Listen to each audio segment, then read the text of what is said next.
বন্ধুরা, আজকে আবার চলে এসেছে একটা ভিডিও, ছোট্ট একটা ভিডিও নিয়ে। সেটার কারণ হচ্ছে বলতে পারো একটা আনবক্সিং ভিডিও। আমি একটা ছোট্ট একটা জিনিস অর্ডার করেছিলাম, সেটা আজকে এসছে। এই দেখো, এই সেই এটা মিন্ত্রা থেকে আমি অর্ডার করেছিলাম। এটা কোনো হোম রিলেটেড, কিচেন রিলেটেড কিছু না, জাস্ট এটা একটা ড্রেস, অন্য কারণ না আমার। তো যাই হোক, এটা তোমাদের সাথে আমি শেয়ার করছি কেমন দেখতে। বাট এটা শুধু এমনি দেখাবো না, এটা পরে দেখাবো।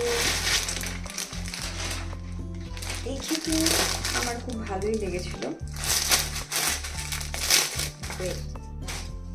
So pretty. This is dress. Okay. দেখা যাক, পরে দেখাই। চলো আসছি।